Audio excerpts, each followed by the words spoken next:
Hello दोस्तों, Rajasthan GK में आज मैं आप लोगों को करवा रही हूँ राजस्थान की जनजातियाँ, जिसमें मैंने आपको पहले भील जनजाति के बारे में बताया था अपने एक वीडियो में। आज का वीडियो है हमारा मीणा और गरासिया के बारे में। मीणा और गरासिया जनजातियाँ हैं, उनके बारे में। तो देखिए, हम प्रारंभ करते हैं बिना किसी देर किए मीणा जनजाति के बारे में। मीणा जनजाति जो है सबसे बड़ी जनजाति मानी जाती है, राजस्थान की सबसे बड़ी जनजातियों में आती है मीणा जनजाति। अब एक क्वेश्चन यहाँ पर ये उठता है कि मीणा और मीना, इन दोनों में क्या अंतर है। वास्तव में अगर देखा जाए तो कहीं कोई अंतर नहीं है। मीणा का ही परिवर्तित रूप है मीना, जिसके अंतर्गत कभी अगर किसी ऑफिसर ने या किसी अधिकारी ने लिखने के लिए एक पत्र को कहा होगा तो उसने मीना की जगह MEENA मीना की जगह MINA मीना कर दिया, जिसके कारण से मीना लिखा जाने लगा। एक्चुअल में दोनों रूप एक ही हैं। देखिए, हम प्रारंभ करते हैं। मीना राज्य की सबसे बड़ी व देश की एक प्राचीन जनजाति है। सबसे प्राचीन जनजाति है और सबसे बड़ी जनजाति है मीना, जिसका उल्लेख मत्स्य पुराण में भी मिलता है। पौराणिक मान्यताओं के अनुसार इन्हें मत्स्य अवतार का रूप माना जाता है। मत्स्य अवतार का रूप माना जाता है। मीणा पुराण मुनि मगन सागर के द्वारा लिखी गई है मीणा पुराण। इसमें माना गया है कि मीणा की उत्पत्ति हुई है मत्स्य से, और मत्स्य अवतार से इनकी उत्पत्ति मानी जाती है, यह इनका रूप माना जाता है। मीणा का शाब्दिक अर्थ है मत्स्य अथवा मीन, मछली। इसका शाब्दिक अर्थ जो कहेंगे वो है मत्स्य, मीन या मछली।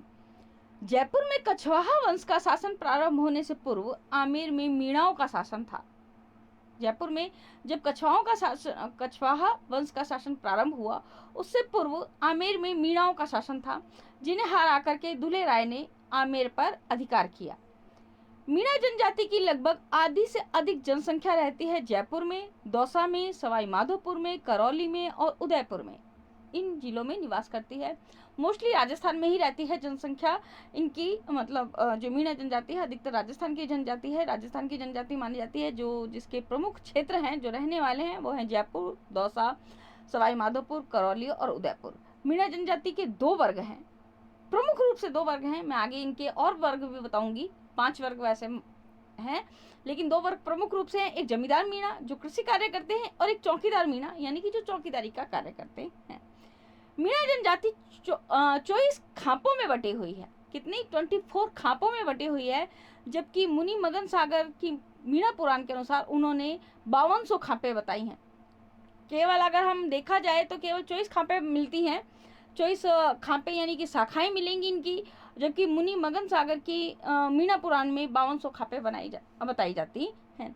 अब हम इसके बारे में मैं आपको बता रही हूँ। जैसे मैंने अभी आपको बताया कि मीणा जनजाति के 2 वर्ग बताए हैं।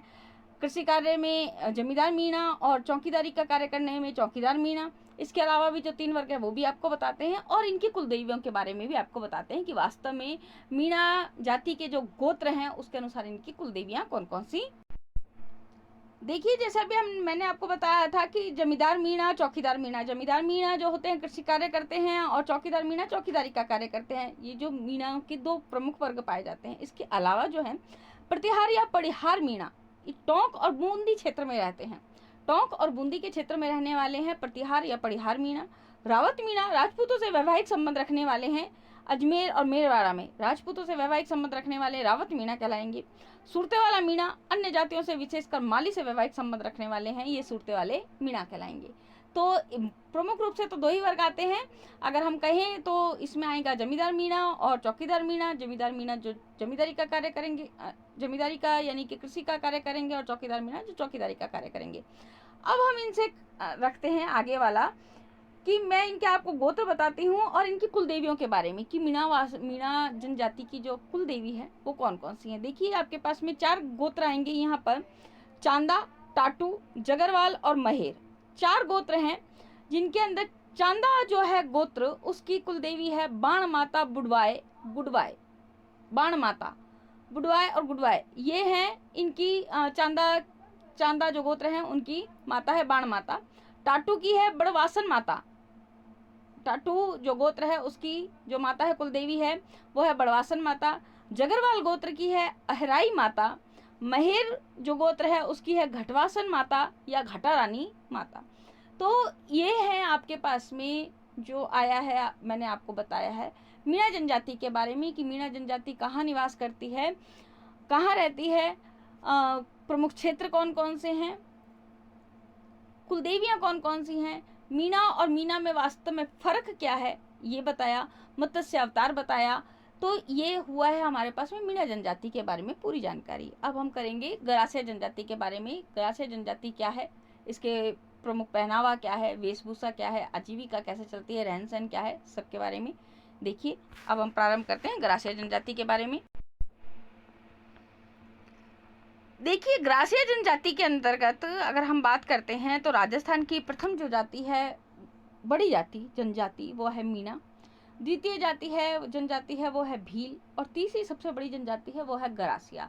तो तीन प्रमुख जनजातियां हैं जिसमें आती है भील जनजाति, मीणा जनजाति और आती है आपके पास में गरासिया। तो सबसे प्रथम जो जनजाति आती है, सबसे बड़ी जनजाति आती है वो आती है मीणा, उसके बाद में द्वितीय आती है भील और तृतीय आती है आपके पास में गरासिया। तो अब जो हम प्राप्त कर रहे हैं जानकारी वो है हमारे पास में गरासिया के बारे में। गरासिया जनजाति को चौहान राजपूतों का वंशज माना जाता है। किनका वंशज माना जाता है? चौहान राजपूतों का वंशज माना जाता है, जिनका मूल स्थान है बड़ौदा यानी कि गुजरात के निकट चैनपारीन क्षेत्र है। इनका मूल स्थान माना जाता है बड़ौदा, गुजरात के निकट है चैनपारीन क्षेत्र। गरासिया जनजाति मुख्यतः सिरोही व उदयपुर जिलों में निवास करती है। कौन से? राजस्थान के सिरोही और उदयपुर जिलों में निवास करती है। कर्नल जेम्स टॉड ने गरासियों की उत्पत्ति गवास, कौन से शब्द से मानी है? गवास ने। और किसने मानी है? कर्नल टॉड ने मानी है, जिसका अभिप्राय है सर्वेंट। क्या मतलब है सर्वेंट? सर्वेंट को हम कहते हैं इंग्लिश में नौकर। गवास शब्द से मानी है जिसका अभिप्राय है सर्वेंट। इनका सामाजिक जीवन क्या है? देखिए, सामाजिक जीवन में पितृसत्तात्मक व पितृवंशीय परिवार, पिता सर्वोच्च व मुखिया होता है। इनके जो परिवार होते हैं वो पितृसत्तात्मक होते हैं, पितृवंशीय होते हैं, यानी कि पिता के नाम से ही जाने जाते हैं। पिता सर्वोच्च होता है और मुखिया कहलाता है, परिवार का मुखिया कहलाता है और सर्वोच्च होता है, उसकी आदेशों की अवहेलना नहीं की जा सकती। विवाह एक संविदा माना जाता है। संविदा मतलब होता है कॉन्ट्रैक्ट। संविदा माना जाएगा जिसका आधार वधु का मूल्य होता है, कि आप वधु को कितना मूल्य दे सकते हैं, वो होता है। गरासियों में विवाह के 3 प्रकार हैं: ताड़ना विवाह, जिसको हम ताड़ना विवाह भी कहते हैं, मोरबंदिया विवाह और पहरावना विवाह। इसका एक अलग वीडियो बनाऊंगी दोस्तों, जिसके अंदर आपको ये जो जनजातियों के विवाह के बारे में कैसे होते हैं, हर विवाह में कि रस्मो रिवाज क्या है, मोरबंदिया विवाह किसे कहा जाता है, ताड़ना विवाह किसे कहा जाता है, पहरावना विवाह किसे कहा जाता है, इसका भी एक अलग वीडियो बनाऊंगी। इसी वीडियो में बताने लगी तो बहुत बड़ा हो जाएगा। तो 3 प्रकार के विवाह प्रमुख माने गए: ताड़ना विवाह, मोरबंदिया विवाह और पहरावना विवाह। गरासियों में विधवा विवाह व अट्टा सट्टा यानी कि विनिमय विवाह का प्रचलन भी है। मेरे घर की लड़की यहाँ गई है तो आपकी घर की लड़की मेरे यहाँ आएगी, इस तरीके का आदान प्रदान भी होता है, अट्टा सट्टा भी कर लिया जाता है। गरासियों का घर कहलाता है घेर। गरासियों का घर क्या कहलाता है? घेर कहलाता है। गांवों में सबसे छोटी इकाई क्या कहलाती है? फालिया कहलाती है। गाँव में जो सबसे छोटी इकाई घर की होती है वो क्या कहलाएगी? फालिया कहलाएगी। गरासिया जनजाति के किसी व्यक्ति की मृत्यु होने पर बनाए जाने वाले स्मारक हुरे कहलाते हैं। जब कोई मर जाएगा कोई व्यक्ति गरासिया जनजाति का और उसकी याद में कोई स्मारक बनाया जाएगा तो उसको कहेंगे हुरे। गरासिया जनजाति का मुखिया कहलाता है सैलोत। मुखिया क्या कहलाएगा? सैलोत। ये वर्ड्स ध्यान रखने के हैं क्योंकि जब बड़े कॉम्पिटिशन्स में पूछी जाती है राजस्थान जीके में तो सैलोत किसका मुखिया कहलाएगा? तो गरासिया जनजाति का। हुरे क्या है? वास्तव में हुरे है गरासिया जनजाति में जब किसी व्यक्ति की मृत्यु हो जाती है उस समय जब किसी का स्मारक बनाया जाएगा तो उसको कहेंगे हुरे कहेंगे। गरासियों के अनाज भंडारण की कोठियां कहलाती हैं सोहरी। अनाज भंडारण की कोठियों को कहा जाता है सोहरी। मोर का आदर्श पक्षी मानते हैं, ये मोर को अपना आदर्श पक्षी मानते हैं, वह सफेद पशुओं को पवित्र भी मानते हैं। गरासिया सामाजिक दृष्टि से 3 भागों में विभाजित होते हैं: मोटी नियात यानी कि बाबोर हाइया, नेनकी नियात यानी कि माडेरिया, निचली नियात यानी कि निम्न श्रेणी में विभाजित है। मोटी नियात बाबोर हाइया, निम्न नियात माडेरिया और निचली नियात यानी कि निम्न श्रेणी में विभाजित है। 3 भागों में विभाजित होते हैं। गरासियों की पंचायत कहलाती है बूढ़ों की परिषद। गरासियों की पंचायत क्या कहलाएगी? बूढ़ों की परिषद कहलाती है, जिसका प्रधान होता है गांव का मुखिया। इनका धार्मिक जीवन अब देखेंगे हम। धार्मिक जीवन में शिव, भैरव व दुर्गा के उपासक होते हैं और अंधविश्वासी भी बहुत होते हैं। शिव, भैरव और दुर्गा के उपासक यानी कि ये 3 प्रमुख देवी देवताओं को ये मानते हैं और अंधविश्वासी होते हैं। मृत्यु के 12वें दिन शव का अंतिम संस्कार करते हैं, यानी कि 12 दिन तक शव यहीं पड़ा रहता है। उसके 12वें दिन बाद में अंतिम संस्कार करते हैं। गणगौर व होली मुख्य त्योहारों का प्रारंभ आखातीज से मानते हैं। आखातीज से त्योहारों का प्रारंभ मानते हैं। वो तो हर जो हिंदू परिवार हैं वो उनमें यही है कि होली के बाद में त्योहारों का प्रारंभ मान लिया जाता है। गणगौर व होली मुख्य त्योहार माने जाएंगे और त्योहारों का प्रारंभ माने जाएगा इसमें आखातीज पर। एक मुख्य बात है जो आपके पास में ध्यान रखने की कि मृत्यु के 12वें दिन सबका अंतिम संस्कार करते हैं। 12 दिन तक सबको ऐसे ही रखते हैं, सुरक्षित रखते हैं। गरासियों का सबसे बड़ा मेला मनखोरा मेला यानी कि आम आदमीरा मेला कहलाता है। जो सबसे बड़ा मेला कहलाता है मनखोरा मेला, मनखोरो मेलो आम आदमी का मेला कहलाता है। अन्य स्थानीय मेले व संभागीय मेले भी भरते हैं। गरासिया जनजाति नक्की झील यानी कि माउंट आबू को पवित्र मानते हैं तथा अपने पूर्वजों का अस्थि विसर्जन यहीं करते हैं। जैसे अपने करते हैं ना हरिद्वार वगैरह जा करके, तो ये लोग अपने जो पूर्वजों का अस्थि विसर्जन करते हैं या जो मरने वालों का अस्थि विसर्जन करेंगे वो करेंगे माउंट आबू को में नक्की झील में। अब करते हैं हम इनकी आजीविका की बात। तो गरासिया जनजाति प्रकृति प्रेमी होती है, यानी कि प्रकृति से इनको अत्यधिक प्रेम होता है। कृषि व पशुपालन इनका मुख्य व्यवसाय है। कृषि और पशुपालन इनका मुख्य व्यवसाय है। इसके अलावा लकड़ी को काट करके मजदूरी करके अपना जीवन यापन करते हैं। आबू पिंडवाड़ा क्षेत्र यानी कि सिरोही के गरासिया वनोपज फल कंदमूल औषधि इकट्ठी करके निकटवर्ती नगरों माउंट आबू, आबू रोड व पिंडवाड़ा के बाजारों में भी बेचते हैं। तो ये है इनकी आजीविका के, यानी कि प्रकृति प्रेमी होते हैं और प्रकृति से ही जो ये प्राप्त करते हैं उसी से ही अपनी आजीविका चलाते हैं।